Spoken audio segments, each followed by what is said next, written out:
a global market and product strategist at Primary Vision.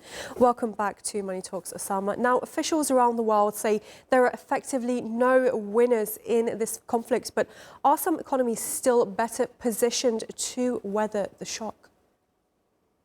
Well, thank you so much for having me. I think you put it really well when you said, when you used the word positioned, because frankly, first of all, the human cost, on humanitarian, on moral grounds, whatever is happening, there can be no winners of what is going on.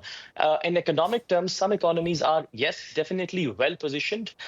We talk about the advanced economies, European countries, they are in relative terms, the impact of whatever is happening as a rise of energy prices, as a rise of food prices, as an impact of rising dollar interest rates, they may be better able to ward off the impacts as compared to the Asian economies. However, it is not that easy. And when we look at the impact on an absolute level, when we look at the US industry, for instance, the US consumers, for instance, look at what is going on in the private credit.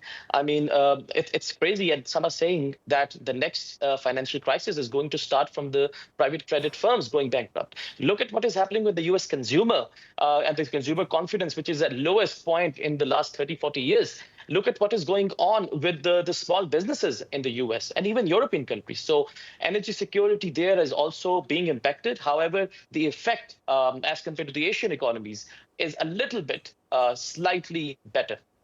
Right, Osama, and with Middle East flows under pressure, does that accelerate the shift towards US and allied energy suppliers? And if so, who loses out in this scenario? Well, that's a very interesting question. And first of all, when we look at what's going on with the US shale industry, we talked about winners in the last question. One of the winners of this war as a result of higher prices is the US shale industry. Our indicators, the frac spread count and the frac job count, both have been gaining week on week from the previous few weeks, previous 4 or 5 weeks. We are also started to see that drilling activity in the US shale patch is going up, and companies and oil field service industry, they are ramping up and preparing for more activity. And I mean, I think from January up till now, the frac spread count has increased almost 16%.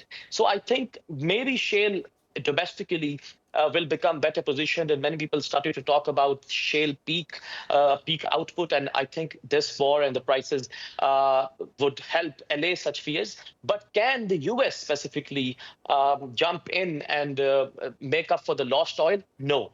By the sheer volumes of it, no, of course. But there are other countries like Argentina, like Mexico, recent developments like Guyana. They're having a multi-billion-dollar oil boom and shale oil boom as well. So maybe in the longer run, these countries would come, and in the future, energy security would be divided amongst more actors rather than being concentrated. Interesting analysis there, Osama Rizvi. Great to have your thoughts. Thank you.